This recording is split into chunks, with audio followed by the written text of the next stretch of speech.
All right. Well, it's time to secure the deck. We're going to be setting sail into a new era today. This is Captain Showboat, and those of you who have been with me every storm, every wave, every tier. Today's going to mark a big shift in how we steer this vessel. For over a year, I've been known to use the EHP strategy of effective hit points, just tanking enemies' damage. But today, the tides have changed. We're powering up the glass cannon protocol. So here's the deal. After countless voyages under, the EHP flag, I have realized something crucial. There are just so many more ways to multiply your damage in this game, than there is to multiply your defense. So consider this the official launch of our new doctrine, Glass Cannon. So keep the sails tight and the powder dry. We're going to be just jumping right in. And today's a special voyage. We got company aboard the showboat. Captain Enkoder is on deck. What's up, Enkoder? How we doing? Thanks for having me upon this voyage. Hopefully Dude, we won't hell get yeah. scurvy. Hell yeah, let's do it. So you're going to learn more about him in a moment. A good friend, a fierce rival, and one of the sharpest minds sailing across these seas with me. Encoder and I are sitting right next to each other in progression, practically deck to deck. And that's what makes this episode so special. We've been trading strategy, testing builds, kind of comparing notes. And today, for the first time, we're bringing both towers side by side right here on deck. So get ready. This episode's not just about my glass cannon shift. It's about two captains pushing through the same storms, facing that same horizon. So welcome him aboard, and we're going to be seeing what kind of power he's packing under the hood. But before we chart our course for today's mission, I want to take a moment to talk about something bigger than stats or strategies, the crew. Um, so you see, lately I've made some incredible friends on this voyage, fellow captains navigating the same stormy seas, and it's been huge. Having people around my progression discussing the same paths, the same choices, it's changed the whole experience.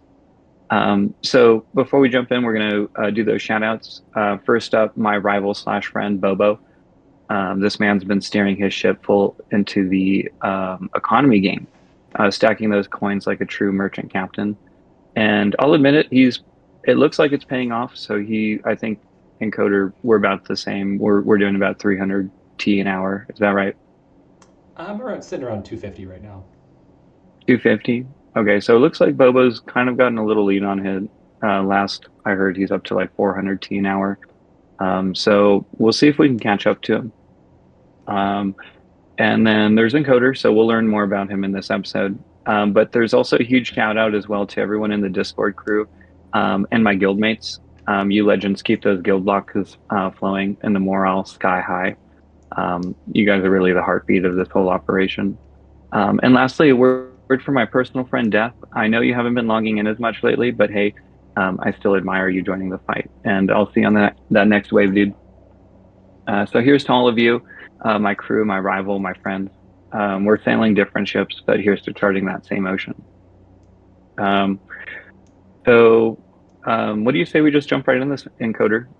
So let's open up our run history, and just kind of show the viewers like what we've been up to. So I can't actually see your screen right now, but if you don't mind, just tell me a little bit of what's going on in your battle history. Yeah, sounds good. So I have, over the past month, also transitioned to Glass Cannon. Currently, I farming tier 14 during the day, reach around wave 52 to 5300. And that nets me around 250 coins per hour. And I'm currently also running G-Comp, which I can get into in a little bit, but that nets me 230,000 cells for the run. So I'm able to two, two 5x and the rest 4x consistently, net positively. And then I'm also, every once in a while, I can go three 5x for a couple of days before I start depleting my cells. That's pretty. Did you just say 230,000 cells That's right. per run? How many waves does it take to make that? uh, Around 5,300. So let's say like 52 to 5,300 waves. Takes about five Has and a so many half, more cells than I'm making. 5.5 hours um, within tier Are 14. you doing okay? You're doing tier 14. Okay. I've heard the cells go crazy in tier 14. So it looks like that's kind of confirmation. Wow. So okay, we're going to talk a little bit more about how you're doing tier 14. Because it looks like I'm still on tier 13, and I know, we're around the same power level. You might be a little ahead in power, but it looks like the economy is kind of the same because I'm making the 300T, you're making about 250, but you're making so many more cells than I am. I'm making like 160, 170 cells. So, okay, looks like tier 14's working out pretty well for you. Okay, so I'm very interested to see how you're spending your stones right now. If you don't mind taking me to your ultimate weapon page, Not a what does problem. that look like? It's going to pain me briefly. I'm going to have to end this round, but not a Oh, problem. I know. I just ended my round too. We're doing it for the viewers, right? Yes, we are. It's a pretty good run. I think if we take a look at this, coins per hour 227, but I still have a lot of waves to go. So if we jump into ultimate weapons here, and unfortunately you're going to have to, you're not going to be able to see the tower, but I can voice over it. Yeah, This just walk me through what's going on. Sure. The summary here is GT10, 63-second Golden Tower duration. 10. Oh my gosh. So I'm Um, sitting at 8 right now. okay, That's awesome. but you're still higher than me on coins, right? So it's all relative. That's right. That's right. Next is Chrono Loop 4. So you have Chrono Loop 4 as well. That's right. And I have a sad number where there's not three gold boxes here, but in fact I see two gold boxes and my duration is still at 57 seconds. Not for the lack of stones, but because of the lab. The last three levels being like up to a month. I think from a lab speed perspective, it's pains me. I haven't been able to commit. So I want to talk about that for a moment. Okay, so I have two questions for you. One, do you feel like that's a good decision to lab those last couple levels, knowing it's going to take so long? I do. And I actually misspoke. At 5x right now, it'll take me 18 days for the last 3 seconds.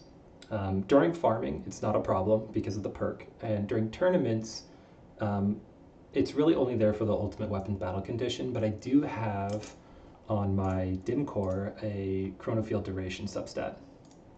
So under ultimate weapon battle conditions, I'm not permanent, which is the real problem. Um, but I'm kind of leaning into ILM these days, which we'll get into in a little bit, and I'm hoping that amount of CC can help. Um, Okay, but good, because that's what I wanted to ask you about next. Um, be, so I did make the choice to just spend stones on the last couple seconds of duration. I didn't do the lab. I I just really wanted that chrono field done. So I just wanted to know, like, do you think it's worth like the lab time saving you stones, saying that, stones is like such a time gated resource? hmm, I, I, I think you should take the lab to max and make sure that it's fully perma under ultimate weapon battle conditions. And the reason being is, yes, it only helps you in tournaments, but for those that don't have a lot of CC and you're depending upon Chrono Loop, almost I would say 100% of the time, you're gonna die when Chrono Loop goes down for that split second. So you're only as strong as like your weakest link, and those 3 or few seconds are critical. So I do think it's worthwhile to take it to perma and have the substat on your core. Gotcha. Yeah, no, you're totally right. Chronofield really just doesn't get value until it's like permanent. Even like just a couple of seconds of downtime is, will end your run. That's right. And then I wanted to ask you about Chronofield 4. So that's where I'm sitting right now. Like, how do you feel about that? How do you feel about plus 4? I think 4 is the base minimum.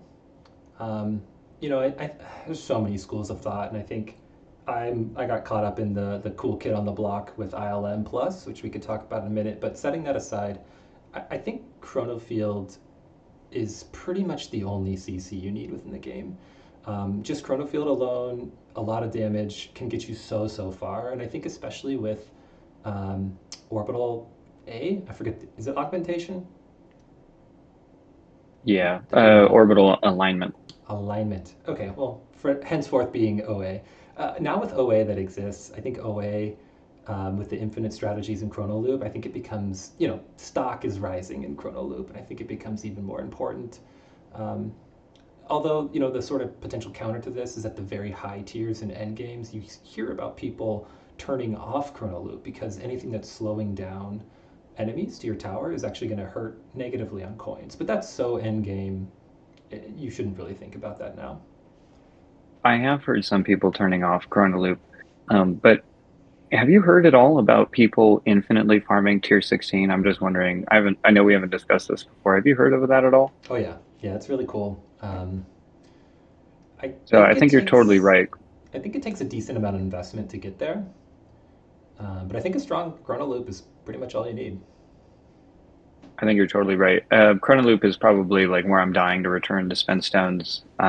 You know, but we'll come back to this. Mhm. I'm dying to hear about ILM right now. Um, Sure. so please take us through that. Yeah. So okay, I over the past month I've gone from EHP farming straight to glass cannon. And personally, my hot take is I don't believe hybrid exists in the mid game. Um, but the thing that I ultimately wanted to invest in was a modest amount of stones to be able to increase my damage as I ventured into glass cannon.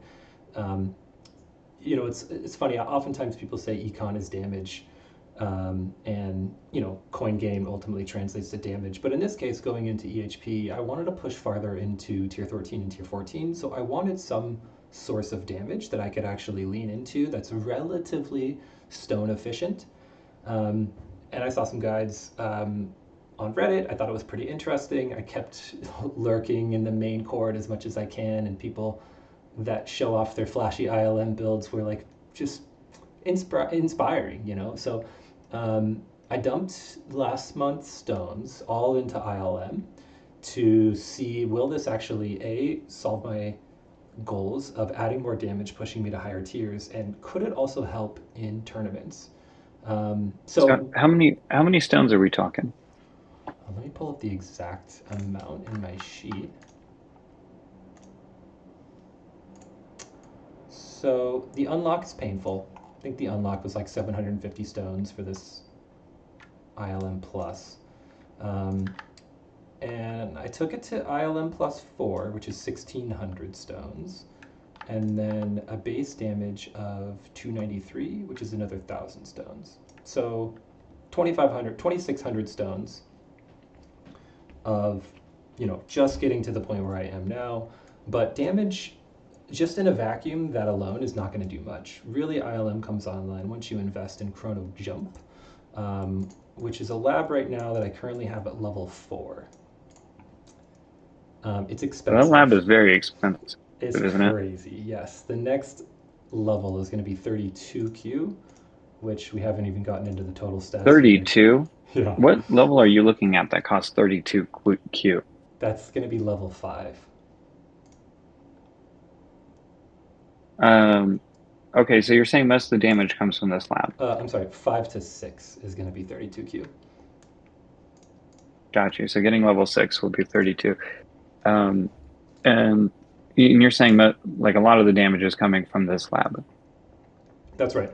Even at, so I guess where I am now at lab level 4 within Chrono Jump, if we take a look at my last battle history, I think the interesting thing that shows some of the differences is that my chain lightning, actually, let's take a full run here. My chain lightning 406N and the inner landmine damage is 1.62D. So we're looking at a few like orders of magnitude, or at least like multiply or more for the ILM damage, which is interesting. I'm also at farming min range at 30 meters, so at max inner mine blast radius, it's just nuking the whole screen. Um, so chain lightning doesn't have as much of an opportunity versus running at like let's say 69.5 meters. Got you. But so I remember before you invested this, into ILM, we were both farming tier 13, but this pushed you into tier 14. It did, and pretty quickly. I think just two levels of chrono jump, base damage of 200, and I think it was ILM plus two or three is what got me into tier 14. And that happened in the span of maybe like a week and a half of labs. Gotcha. So ILM has definitely been a like a big factor in like pushing you up. It has, yeah. It's been pretty interesting. Um, this build has required some unique tweaks. It requires permanent black hole for some interesting or I guess surprising reasons. It needs permanent black hole so that it can pull enemies in and generate more mines, and it um, focuses the point of activation of mines at that point of black hole. So it just creates a consistent stream of like mines popping off. That's awesome. Um, that's so awesome. So I'm just kind of curious. To the viewers who are watching this, we're going to be linking Prieston's guide in the description. So if this is something you're interested in, and if you haven't really been paying attention, this requires a lot of stones. So 20, you said you put 2,600 stones into this, and but this isn't really a strategy for players in platinum, is it? No, no, no, no, definitely not. I Yeah. frankly Uh, speaking, I don't think this is a strategy for me right now. If you think about the opportunity cost of what I should have sunk into 2,500 stones, I think it probably should have been econ. The most important piece here is I'm actually econ capped, right? My next level of chrono jump to get it up to 6, which is my target, would be 20% of my total lifetime coins. And if you think about where that could be going or allocating towards, what's probably more impactful is either, a couple clicks into chrono field, a mastery or two, and making sure that I can improve my econ to fully sustain that cost, I think is really important. So I think, moving up a tier is fun. Adding more damage is really fun, and being able to do something different is fun. That's ultimately why I, wanted to switch. I like to think about it as like, gotta eat your vegetables and like become a healthier tower. But ultimately, should I have gone into this? I don't know. Probably not. Econ is certainly what's the right nautical theme? well, I mean, you're making a lot more cells now. It bumped you up a tier.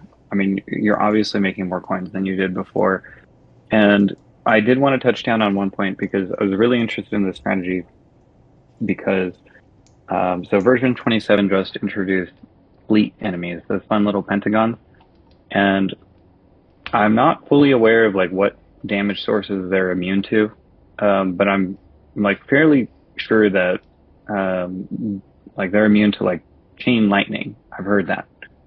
Um, I'm gonna look up some notes so you know that could be corrected for this episode. But I've heard that chain lightning does not affect fleets, but landmines will.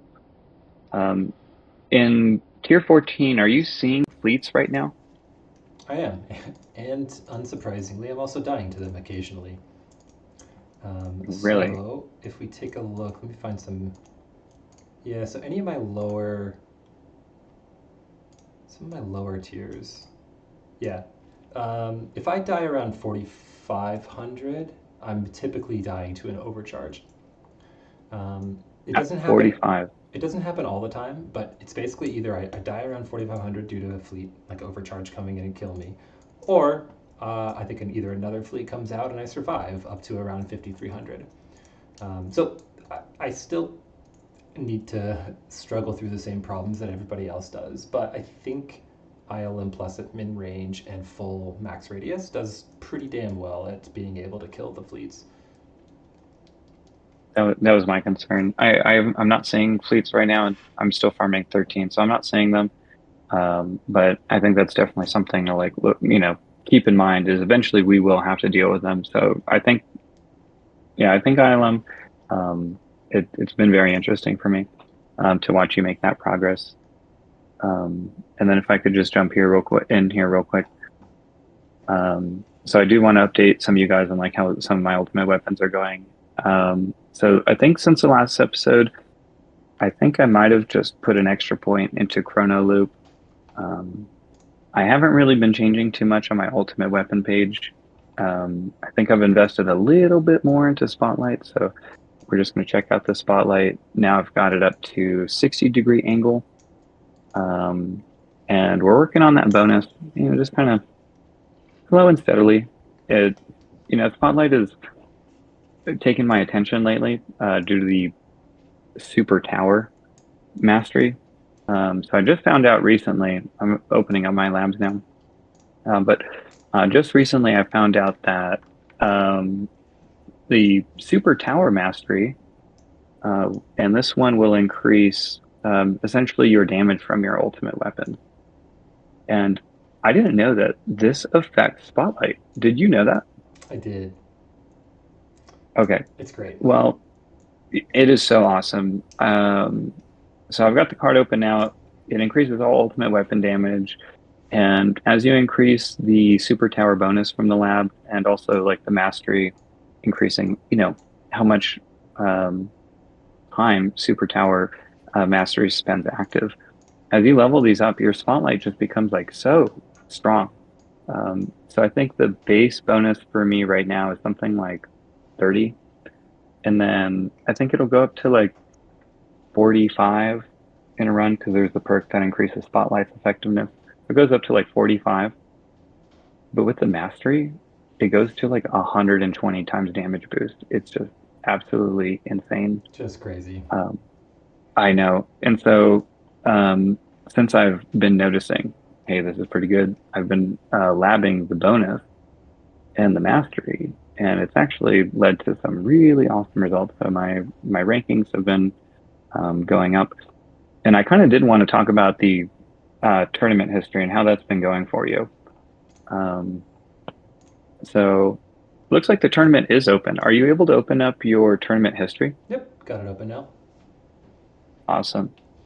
Um, so for me, my last tournament, I actually got as high as 861. How's your numbers looking? Last tournament being the one on 11/8. Yeah. Yeah. That I got the last two tournaments, was able to break 900. 900. Yeah, and the big jump is actually some part island damage, but I think importantly, I actually changed up some mods a little bit and went to permanent black hole in a tournament, and so I think that's been really helpful as well. Interesting. Wow. Okay, so you've been able to get a black hole permanent and tournament without the perk.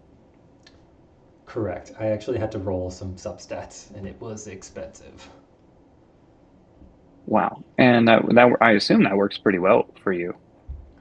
Yeah, it was great. I mean, I think I jumped up around, 150-ish waves, which is phenomenal. Um, But you got to take it with a grain of salt. My most recent tournament has was awful. I actually am down to 623, and usually I'm fighting for keys right between maybe 14th, 15th place.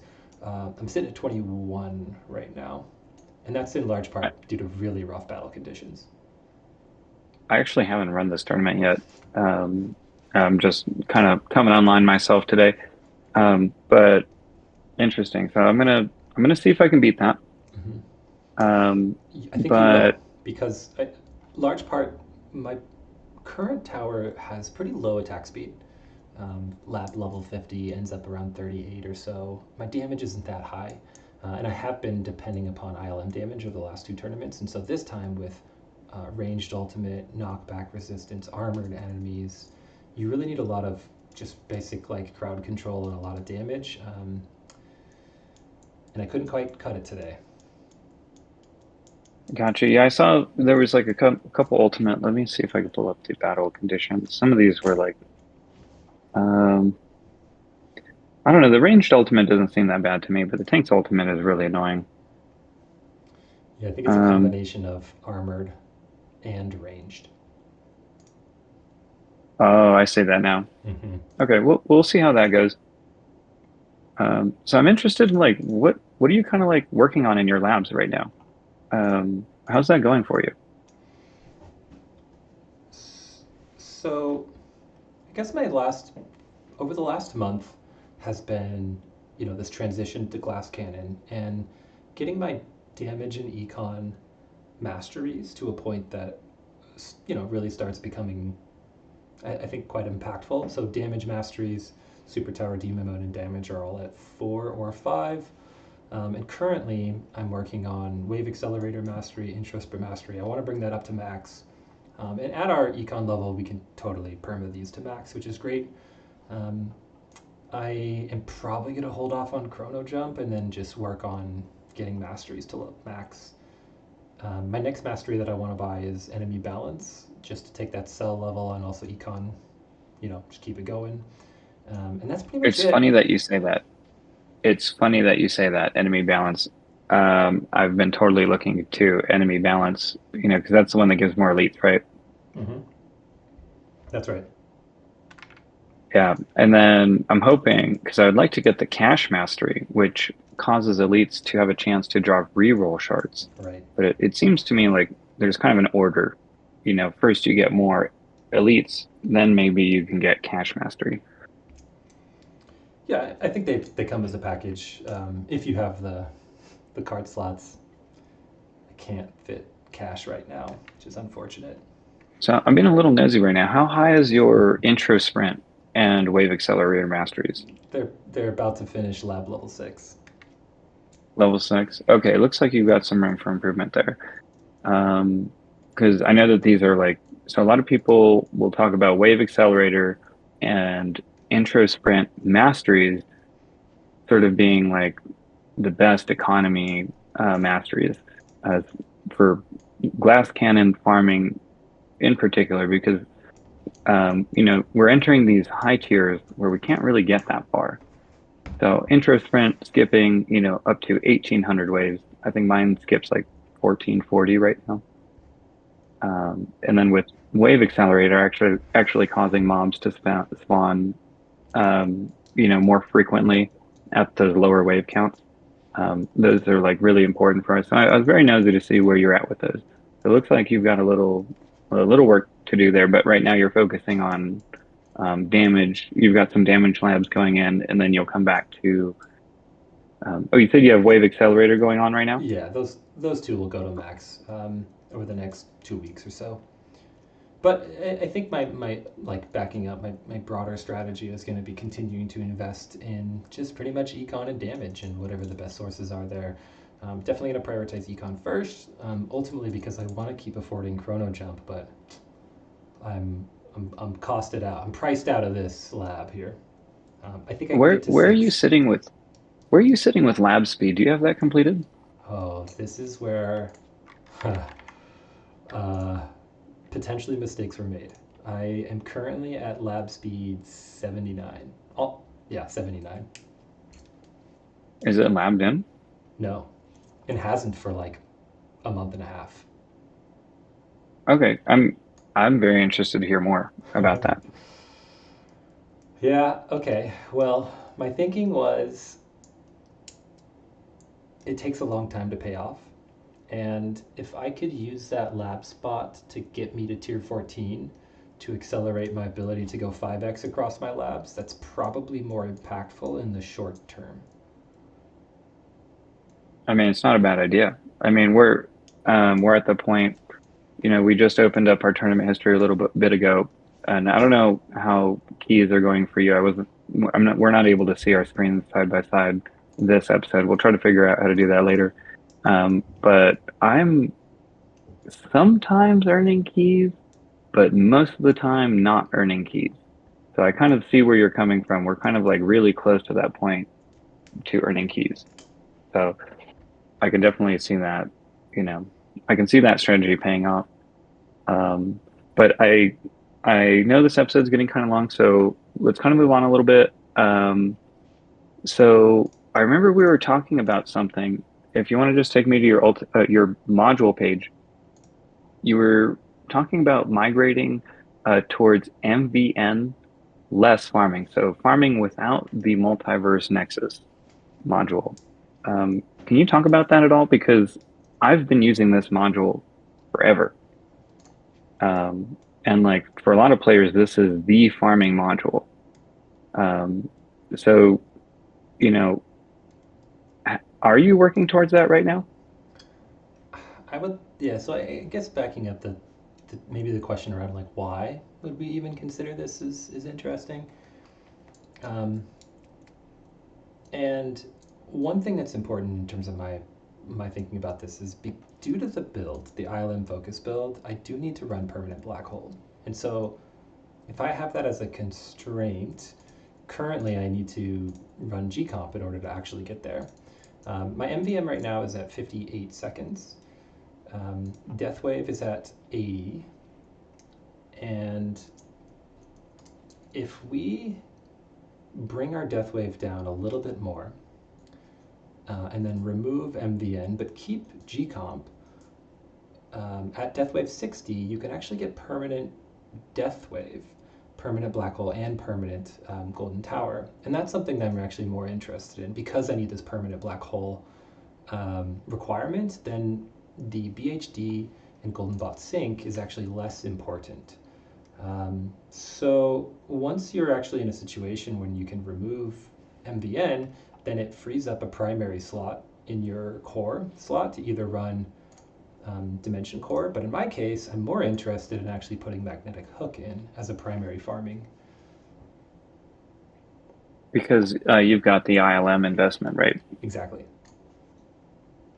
Interesting. I'm I've never heard of anyone using magnetic hook, so I'm like very interested to see like, does is this module actually effective? Like, does this actually increase how many waves you're getting? It, it in theory should, but again, I have no idea. I'm venturing into new territory. There are a couple of people that are using magnetic hook. Shout out Yume, the original like ILM sweeper. Such an inspiring player. His tower is insane, but runs magnetic hook as primary. Um, in theory, it should be good, especially with enemy balance, where you're just throwing mines all over the place for elites and then all the bosses. It should be better. But for the most part, you can also think about this core slot as just like mildly, improving your performance, where it's not just a stat stick, where you're just slapping really good substats on, but you can actually get some value out of it. That's why a lot of people ultimately want to have a farming dim core and a turning dim core, because if you have a dim core in your primary, then you are cooking in farming. Yeah. Oh my gosh, people who have two 5-star dim cores. I mean, that's a life of privilege we're talking about. Absolutely. I'm still sitting Mythic Plus on my dim core. And I think it's funny because like the whole reason why we're even able to discuss, dropping MVN is because assistant modules.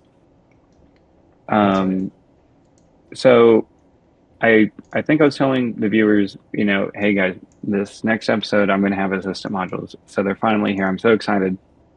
Um, and I'm going to show off a little bit of the investment I've got going on here. Looks like I've only spent about 2,000 stones. So right now I just have the unique effect for both the core and the generator. I just paid the 1,000, so I just get the unique effect of epic.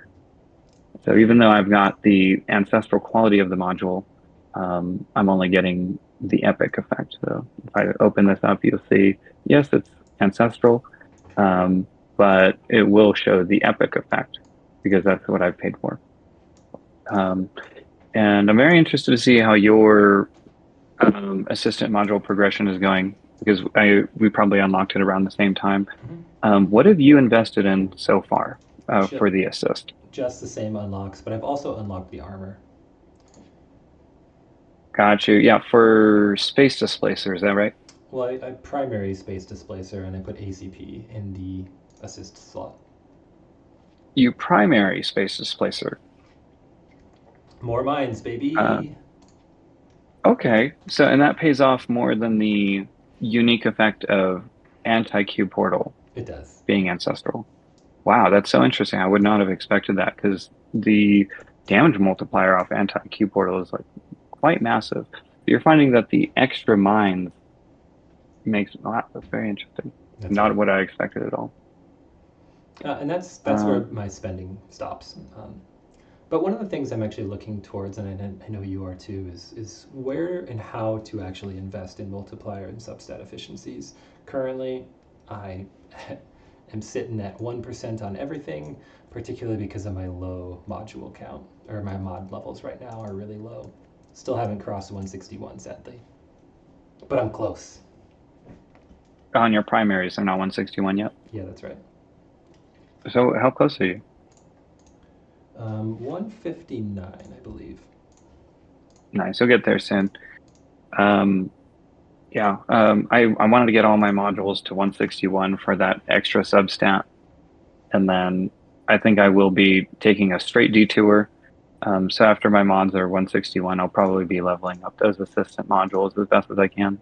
Um, and but before we jump out of modules, I wanted to get an idea for like what what are your stone plans? You know, Mm-hmm. what are your stone plans for the future? Because I know we've been talking about modules a lot. Yeah, that's right. I do want to take Deathwave from 80 to 60. That'll get me to permanent Deathwave, which I think will be great for me because I'm G comp farming. That's around, I think it's 2,000 ish stones. For And then, Deathwave cooldown, yeah, yeah, that's right. it's a lot of stones. Yeah, it is. Yeah, And I did that. I did that back in Champion, and when I maxed Deathwave cooldown, for those of you who haven't done it, it costs a lot of stones to max that Deathwave cooldown. I did mine back in Champion. A lot of people advised me not to do it, but you guys know me. I go all in on an economy. So you're probably doing the smarter move of actually waiting to do that. Um, but yeah, go ahead. Sorry, I just wanted to touch down on how expensive hitting Death Wave cooldown is. that's right. But the unique, and I hate to say this, the unique situation that we're in now with assist is actually it's not worth it to go down to 50 on Deathwave cooldown. Um, Really, because of core substat efficiency, you can drop your Deathwave cooldown, GT cooldown, and get GT duration. You can get all of those substats on your farming core um, by investing in substat efficiency on your core. And so you end up having a higher ROI on just investing in your substat efficiency because not only do you get it for farming, but you also get value in tournaments because you can load up, whatever your damage modules is. And most people, it's going to be chain lightning. So you just load up chain lightning quantity and chance, maybe spotlight angle as well, spotlight bonus, those types of substats. You can also gain the benefit in tournaments as well. So the 1,500 stones that you would have paid to get 10 seconds from Deathwave down to 50, you dump that into substat efficiency, and you're going to get a lot more value from those stones. I remember we had a pretty good discussion about this the other night, which was basically substat efficiency. Um, Now, multiplier efficiency just doesn't really seem that good for the position we're in right now because our mod levels are so low. You know, like Mm-hmm. we're barely getting to 161. So our assist modules, they're not that highly leveled. They don't have a big multiplier on them. So I don't know about you. I'm kind of ignoring multiplier efficiency for right now, like in my planning. I But I used to think of that, but let me ask you a question.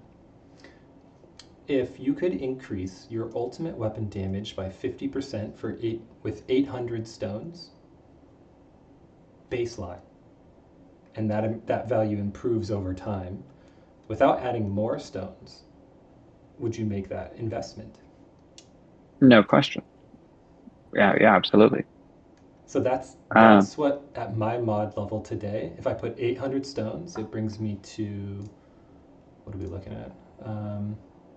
20% multiplier efficiency, and then if you just split your levels, and there's a shard calculator. Shout out JD, um, the towerruntracker.com. He's got a shard splitter tool. It's great. Um, if you split your shards optimally at roughly 20%, I did the math this morning, and you would get a 50% damage increase on ultimate weapon damage. for just That's huge. 800 stones. That's okay. All right. Well, you know what? I might be rethinking a couple things then. Um, Back to so the let, drawing board. back to the drawing board. But that's the fun of the game, right? You know, half the game is planning. So I love it. And but yeah, going back to the multiplier efficiency, it's okay. So maybe I'll be putting that one in as well. But I remember we were talking about the substat efficiency specifically for the core. And so you were just saying, well, I can spend, X amount of stones on increasing this ultimate weapon through the ultimate weapon page, or I can just upgrade substat efficiency and basically do things that would cost a completely unreasonable amount of stones. So it looks like the substat efficiency is just like opening up new strategies for us. Like we're going to be possibly dropping Multiverse Nexus to lower the cooldown on black hole. Um, so that's really exciting. Um, and I don't know about you. I think I will be doing like 1,000 stones into the armor assist. I definitely want to get space displacer going. I've just only heard good things about Mhm. getting that. But that seems like a no-brainer.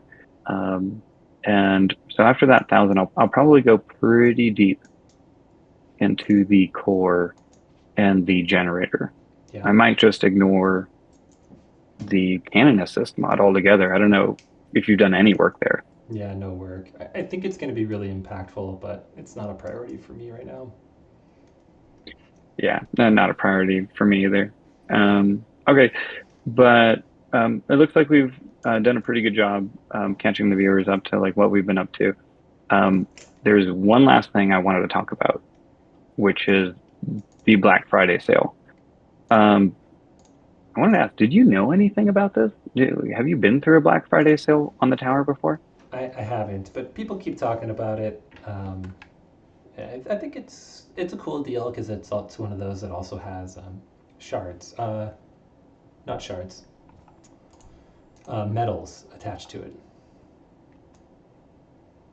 Really? Okay. Yeah, I remember they had a summer pack a while ago where it had stones and metals. Yeah, it's similar Um, to that. yeah, my gold bot is going to appreciate that. Um, so I've only heard the legends of the Black Friday sale. So viewers, if you're paying attention right now, Black Friday, I'm pretty sure that's like the day after Thanksgiving. Thanksgiving's on a Friday. Black Friday's the day after. Or Thanksgiving's on a Thursday. Black Friday's the day after. Um, and so we've heard rumors that every Black Friday there's a stone sale. Now, this is in addition to the 5 stone packs you can buy um, on the website. This is in addition to the um, stone pack that you can buy once every 2 weeks in the game. Um, it they just I don't know. I've never been through a Black Friday before, so I don't know. Maybe I'll get some footage later for the channel of hitting that sale if I'm able to secure the sale. Um, but yeah, that'll be fun. So if you're watching this episode, stay tuned for Black Friday. Make sure you get your stones. Um, and that's probably just going to wrap up this voyage. 2 captains, 1 episode, and a whole lot of power. Big thanks to Captain Enkoder for hopping aboard. And to the rest of the fleet, you know who you are. Keep those cannons polished and those upgrades flowing. Until the next time, keep your sails high, keep those modules shiny. And remember, if they can't hit you before you hit them, you're just glass cannon farming. So, glass cannon enabled. We're going to see you guys in the next one. Much Cheers. appreciated, Showboat. And shout out to you. I reached out because I really valued your content. The nautical theme always gets me. So much appreciated and keep it coming. Thanks for having me. Oh yeah, well you're going to be on the next one. If I can get you again, we're doing this again. Cool. Cheers. All right. Thanks, folks.